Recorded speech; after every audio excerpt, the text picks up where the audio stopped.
today's session. So today we will be looking into the very last topic in this chapter, that is the Newton's law of gravitation. So the law of gravitation. So when I told you about uniform acceleration, I have already given you a small or a brief introduction about what this law of gravitation is.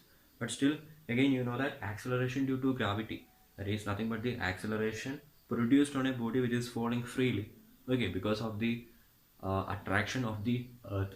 So likewise, whenever there are two objects, okay, so there is first object, there is again second object. Again, since it is an object, it is having mass m1 and this one having a mass m2, and if they exist at a distance r between, okay, their senders, or if the distance between them is taken as r, then Newton have said that the force of attraction, so there exists a force of attraction between m1 and m2. So this one exerts a force on m2, again the object m2, it exerts a force on m1. So they are equal and opposite, and this force, it is proportional to the product of their masses, and it is again inversely proportional to the square of the distance between their centers. So combining these two, I can write F as equal to, so F proportional to m1 m2 divided by r square. Or in order to remove that proportionality sign, I need to, F is equal to G m1 m2 divided by r square. So that G, it is called as the universal gravitational constant. So it is called the gravitational constant. So the small letter g denotes the acceleration due to gravity. The capital letter G, it denotes the gravitational constant. Again, let me add up this g, it is a constant value. Okay, so the g is equal to 6.67 into 10 to the power minus 11. Again, it is having unit, we will come to that. So the value of g, it has been experimentally found to be equal to 6.67 into 10 to the power minus 11. Again, this has been experimentally, this value has been given by Henry Cavendish. Okay, so the force of attraction between any two masses. So again, this attractive property, it is because of the property of mass. So that is equal to the product of their masses and inversely proportional to the square of the distance between their centers. Now coming to G. So I can rewrite the equation for G as equal to F r square divided by m1 m2. So I'm going to find the unit of this particular gravitational constant. So the unit of force, Newton, the distance square, so meter square divided by mass square. So Newton, so I can write it as equal to Newton meter square kilogram raised to minus 2. Or I can now rewrite this, okay, I can write Newton in terms of kilogram and meter second raised to minus 2. So it will become kilogram meter second raised to minus 2, because F is equal to ma. Meter square kilogram raised to minus 2. So finally this will be, so meter cube second raised to minus 2 and kilogram raised to minus 1. So that will be your unit. Again, this is very important, Newton meter square kilogram raised to minus 2, and its value 6.67 into 10 to the power minus 11. Here let's look into the properties of this. Okay, so the properties. So the very first property is that they are, since they are equal and opposite, okay, the magnitude, since they are equal and opposite. So when I said equal and opposite, so if I consider this as mass m1 and this as m2, so this, okay, this one, it will exert a force on m2. Similarly, m2 will also exert a force on m1. So there is an equal amount of force being acting on each other, but their direction, force again being a vector quantity, they are equal and opposite. So again, this is from your Newton's third law. For every action, there is an equal and opposite reaction. So if it applies a force here, this will also react accordingly. So the property is that the force it is attractive. First property. Second one is that your force it is directly proportional to the product of their masses. Again, your force it is inversely proportional to the square of the distance between their centers. And again, the third one. Again, you could see that the force is proportional to the mass. Okay, so again it is seen that in the case of heavy objects, like between planets, okay, but okay, when I say heavy objects, so between planets, so the force will be larger. But when I take the case of smaller objects, which are smaller in size, when their mass is okay 1 kilogram and 2 kilogram, the force it will be less. So let me take the case one example, okay, where I can show you that the force in the case of heavy objects it is larger compared to that of the force of attraction. Okay, when I say force, it is a force of attraction. So I'm just going to show you a case where the force of attraction it is larger in the case of heavy objects compared to that of the lighter objects. So let's have a look into that.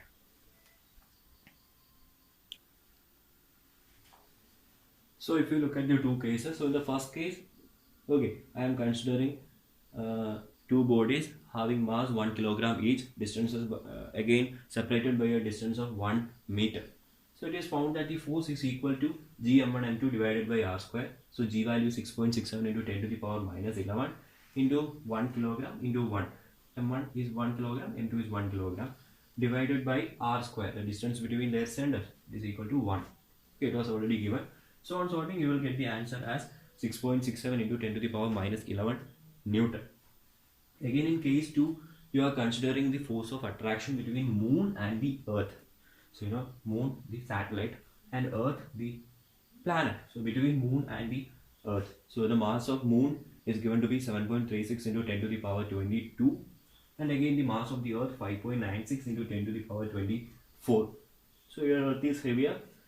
And again the distance between the earth and the moon it is given to be 3.86 into 10 to the power 8 meter. So on substituting again I will get the value as equal to 2 into 10 to the power 20. So you could see how much large the force is. So if I just look at the power of the 10, it is 10 to the power 20 and here it is 10 to the power minus 11. So again the reason why in the case of lighter bodies why this force is not felt, it is because of the value, okay, of this G, that is 6.67 into 10 to the power minus 11. So the mass has to overcome that, then only the force will be effective.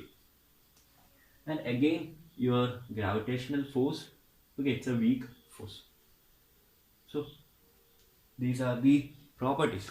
So the very first property, attractive, okay, the force is attractive. Again the second one, the force of attraction, it is directly proportional to the product of masses and inversely proportional to the square of the distance between their centers. So when you are writing, you should write inversely proportional to the square of the distance, not just the distance but the square of the distance between their centers. And the last property, okay, the force it is larger in the case the force of attraction between heavier bodies is large compared to that of your lighter bodies. I like to explain when your G it is equal to F, that means the force of attraction is equal to the gravitational constant. So the equation was F is equal to G m1 m2 divided by r square. So if you look at, okay, you want to make F equal to G. So if m1 is equal to m2 is equal to 1 kilogram and r is equal to 1 meter, so in that case you will get force as equal to the gravitational constant. So I can say that the gravitational constant is equal to the force, okay, the magnitude of the force will be equal to the gravitational constant when there is a distance of 1 meter between two bodies having mass equal to that of 1 kilogram.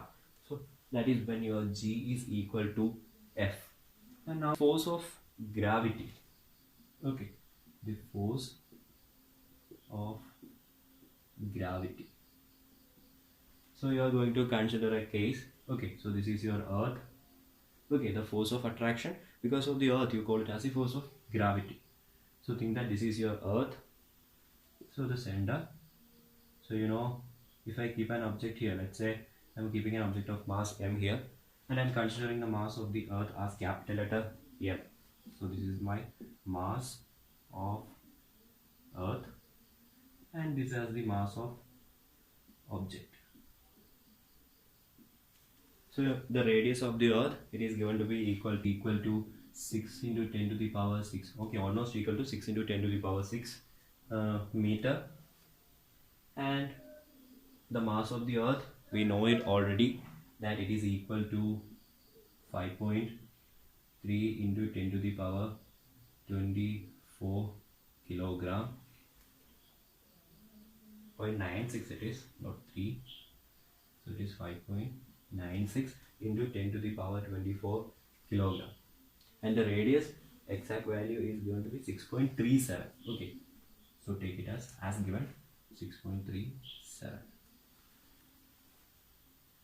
So if I now find that force of attraction or the force of gravity between the earth and an object which is lying at a distance of the radius of the earth, that means the object is here. So the force, so that is nothing but the force of gravity. This object, it is getting attracted towards the earth. So that will be equal to Gmm divided by radius square. So we know the values, 6.67 into 10 to the power minus 11 into mass of the earth 6.37 into 10 to the power 6 into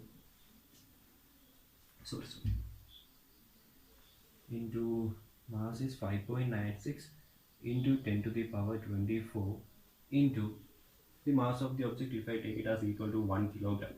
So into 1 kilogram divided by r square, 6.37 into 10 to the power 6 the whole square. So finally, if you simplify this, you will get the answer as equal to 9.8 Newton. Okay, so the same thing when a body, okay, it is falling towards the earth. If I ask you to calculate the force, okay, using the Newtons, again second level you have studied, F is equal to ma. So a freely falling body. So in the case of a freely falling body, its acceleration, it is nothing but equal to the acceleration due to gravity, because that body is getting attracted towards the earth. So it will become equal to m into g. Again the value of g we have studied it as 9.8. So F will be equal to, so here the mass of the body, it is 1 kilogram. So 1 into 9.8. So again you will get 9.8 Newton. Okay, so just this is enough. So the force of gravity when an object is at a distance of distance equal to the radius of the earth is equal to 9.8 Newton. Now this is a force, I can say, exerted by the earth on this particular mass, or this mass, it is getting attracted towards the earth by a force of 9.8 Newton. Similarly, your smaller mass, that means a 1 kilogram, it is also trying to get the earth attracted towards it. That is what we studied, right?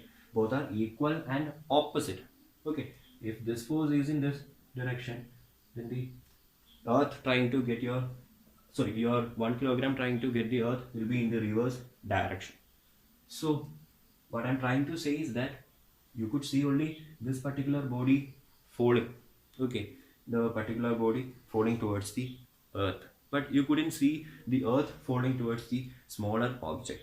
So again the reason is that the only thing which is variable here in this case is nothing but the mass. So the earth, because of its larger inertia, okay, it will try to remain where it was, but the body falls towards the earth.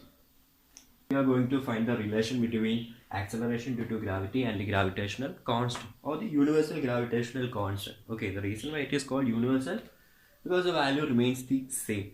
Okay, the value of g, it remains a constant. It won't change with temperature or material or any other external factors. So that's the reason why we call it universal gravitational constant. So let's have a look into how I can get a relation between G and capital letter G and small letter g. So your small letter g is called acceleration due to gravity, and your capital letter G is called as the universal gravitational constant, UGC. Okay, so G. So think that you are on a planet on which the acceleration due to gravity is g. So you know that the value of acceleration due to gravity changes with respect to the place where you are. So when I said about uniform acceleration, I have stated that the value of acceleration due to gravity, it is slightly larger at poles compared to that of the equator because of the oblate spheroid shape of the earth. And similarly, if you are moving from earth to the moon, the value of gravity starts decreasing. So on the moon it is 1 by 6 into 9.8. So the value is getting decreased. Again, as you move above the surface of the earth, the value decreases, and as you go below the surface of the earth again, okay, with depth and with height, the value of acceleration due to gravity, it decreases. Again, the value of acceleration due to gravity at the center of the earth, it is equal to 0. And again, if you are going to space, again, what is the gravity? So a person who is into space, he feels to have a condition, okay, a weightless condition. That means the gravity, it is equal to 0 there.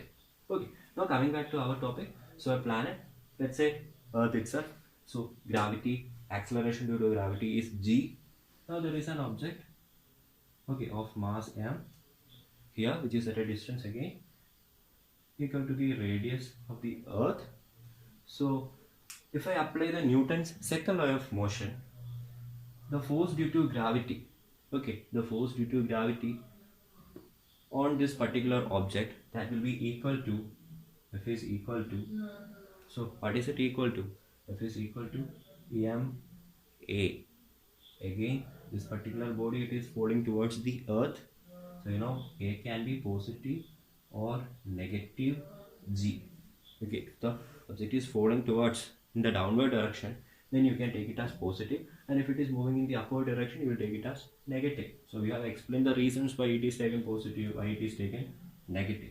So here it will be equal to, can I write it as equal to mg? So since a is equal to plus g, I can write it as equal to m into g. So this is a force due to gravity as per your Newton's second law of motion.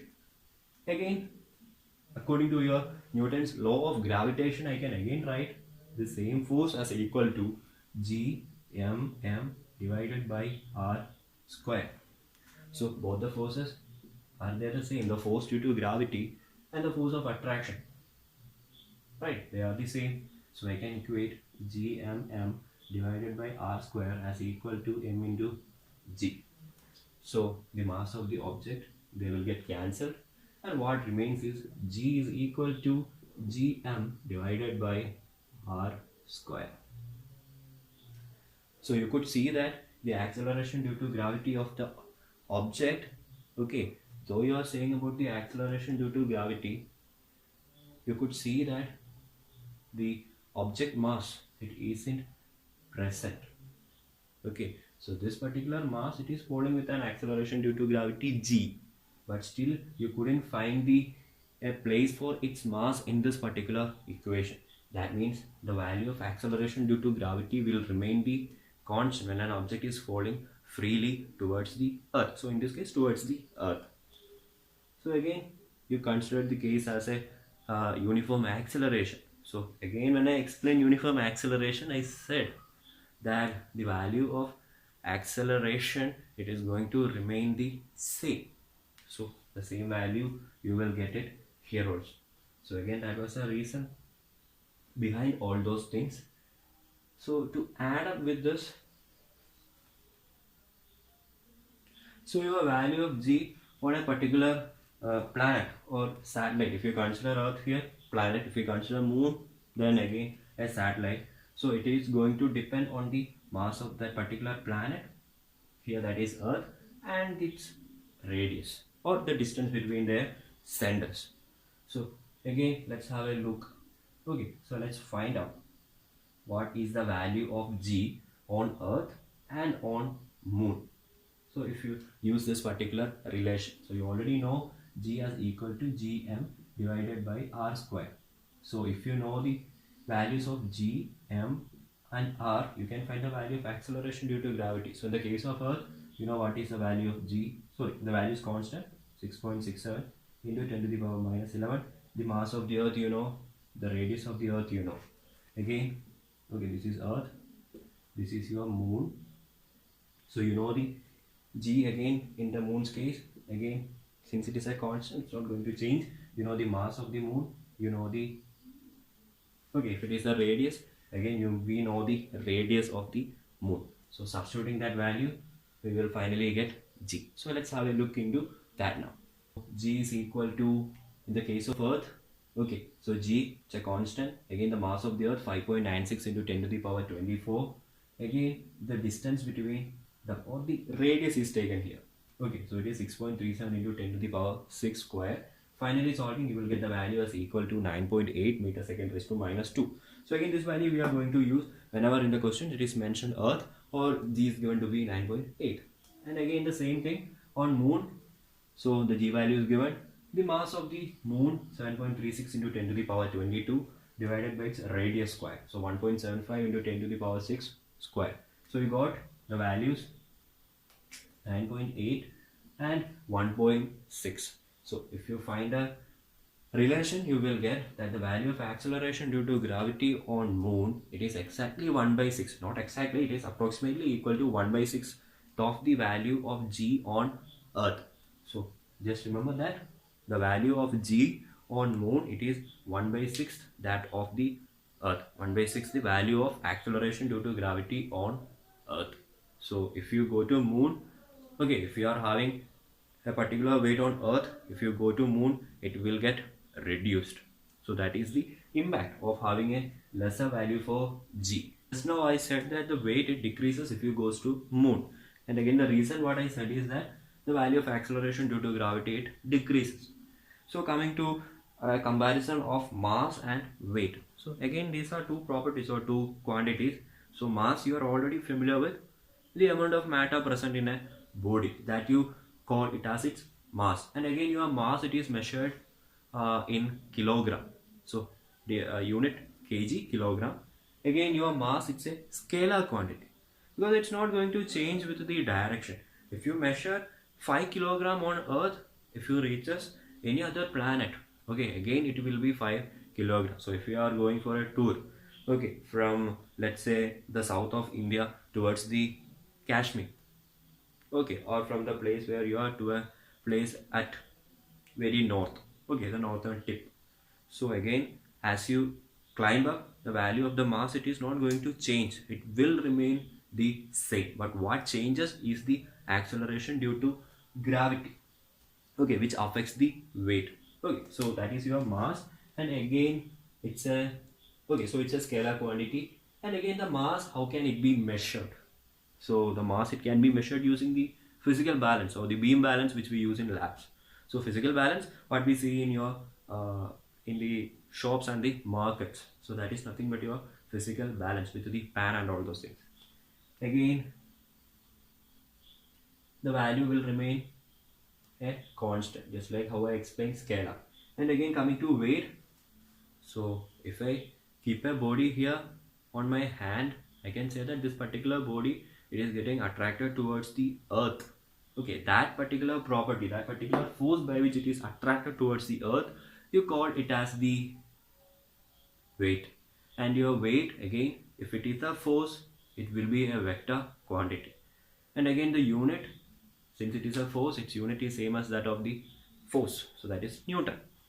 Again it's measured using spring balance, okay, and again it changes with place. So as I said, the value of G it is slightly larger on poles compared to that at the equator, or the value of G, again just a few minutes before we have seen that the value of G is 1 by 6th of that the value on the Earth on moon.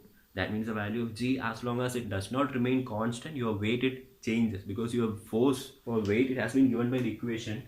So F is equal to mg. So this F is equal to W, the weight.